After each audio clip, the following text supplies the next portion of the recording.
Let's begin chapter 11.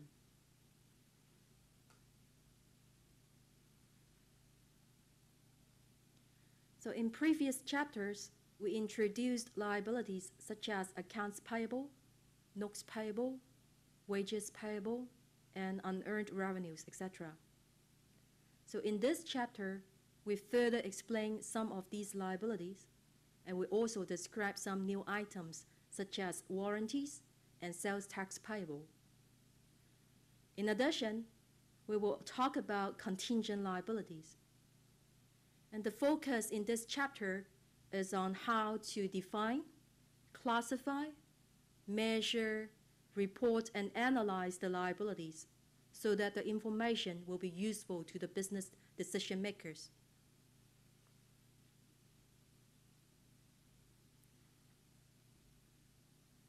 A liability is a probable future payment of assets or services that a company is presently obligated to make as a result of past transactions or events. So this definition includes three crucial factors: a past transaction or event, a present obligation, and a future payment of assets or services. In general, we have two types of liabilities: current liabilities and long-term liabilities. Current liabilities are expected to be paid within 1 year or within the normal operating cycle of the company, whichever is longer. Current liabilities are usually extinguished by payment of current assets. Long-term liabilities are not expected to be paid or extinguished within 1 year. In this chapter, we will concentrate on current liabilities, and we will talk about long-term liabilities in chapter 14. The relation between total liabilities and current liabilities depends upon the nature of the business operations. So as shown on the graph here, Six Flags, an amusement park, has a relatively low amount of current liabilities as a percentage of total liabilities, especially when it is compared to Columbia Sportswear or Apple Computer.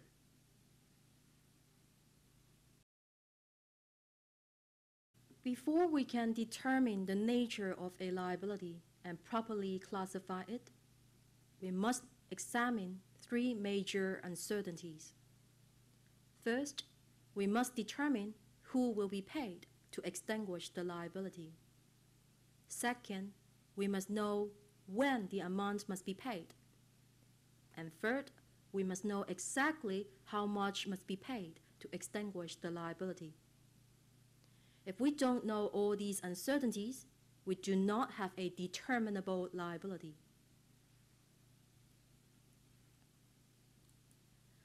So most liabilities arise from situations with little uncertainty. They are set by agreements, contracts, or by laws, and are measurable. So these liabilities are called known liabilities, or definitely determinable liabilities. So known liabilities include accounts payable, sales tax payable, unearned revenues, and notes payable, etc. We can take a look on this example regarding sales tax payable.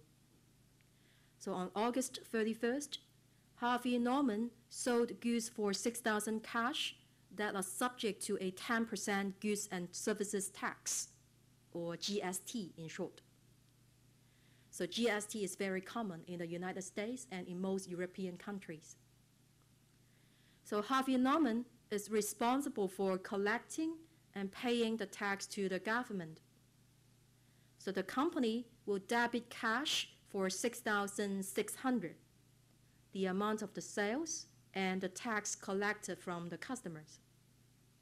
So Harvey Norman will credit sales for $6,000 and credit the current liability account, sales tax payable, for $600. which is 10% of the total sales of $6,000. So Harvey Norman will later debit the sales tax payable account when the payment is made to the taxation authority.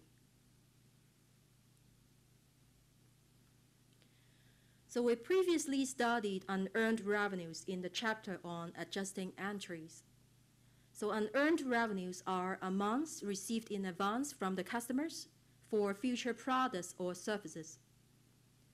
Advance ticket sales for sporting events or music concerts are common examples. So to illustrate, we assume that Beyonce sells $5 million tickets for 8 concerts. So the entry is a debit to cash and a credit to unearned ticket revenue for $5 million. So let's say on October 31st, Beyonce performs a concert. So Beyonce's accountant will then debit or reduce the unearned ticket revenue liability account, and then credit or increase the ticket revenue account for $625,000, so which is $5 million divided by 8. So let's spend some time looking at short-term or current notes payable. A note payable is a written promise to pay a specific amount at a definite future date. So short-term notes normally bears interest.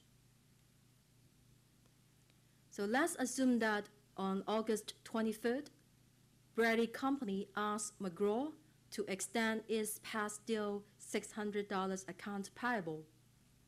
So after some negotiation between the two companies, McGraw finally agrees to accept $100 cash plus a 60-day 12% $500 note payable to replace the past due account.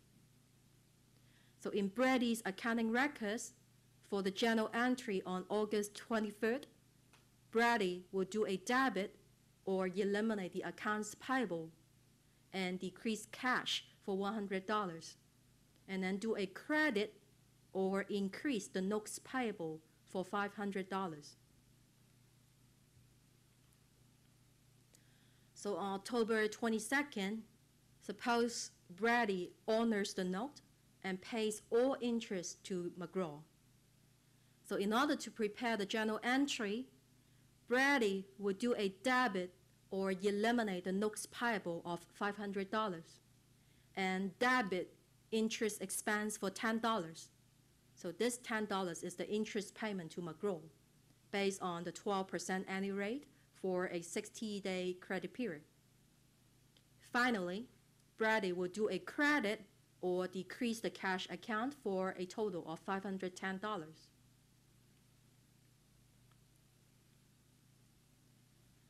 A bank nearly always requires a borrower to sign a promissory note when making a loan. So when the note matures, the borrower will repay the note with an amount larger than the amount borrowed. So basically, the difference between the amount borrowed and the amount repaid is the interest payment to the bank.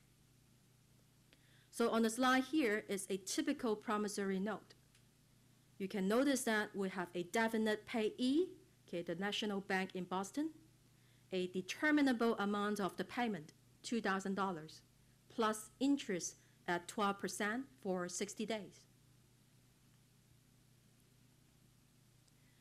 So let's look at this example. On September 30th, a company needs $2,000 for a project, and therefore it borrows the money from the bank at 12% annual interest, and the loan is due in 60 days. So on the date on the date when the note was signed, the company will debit the cash account for $2,000 because it borrows $2,000 from the bank, right? And then the company will do a credit in the current liability account, notes payable, for the same amount. On November 29th, the maturity date, the company repays the principal of the loan as well as the interest. So the company will do a debit or eliminate the notes payable for $2,000. It will also debit the interest expense for $40, okay, which is the amount of interest for the 60-day borrowing period. And cash, of course, will be credited for the total of $2,040.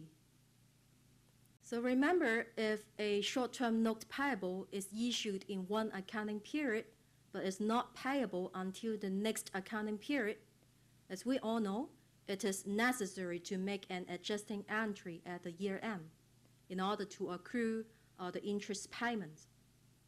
So maybe we can take a look on this example. To illustrate, let's return to the previous note, promissory note. Okay, but we assume that the company borrows $2,000 cash on December 16, 2011 instead of September 30th. So this 60-day note will mature on February 14 in 2012, and the company fiscal year ends on December 31st. So we need to record the interest expense accrued for the final 15 days in December 2011. This means that 1/4 of the total interest will be an expense in year 2011. So the entry is to debit the interest expense account and credit the interest payable account for $10. Now let's complete our example by making the entry to record the payment of the note and also the interest on February 14, 2012. So on this date, the interest expense account will be debited for $30, okay, which is 45 days interest in 2012. And then the interest payable and the notes payable will both debited, okay, or eliminated. Okay, and of course, cash will be credited for the total of $2,040. So here comes to the end of session 1. Now you can try the concept quiz to test your understanding in this session.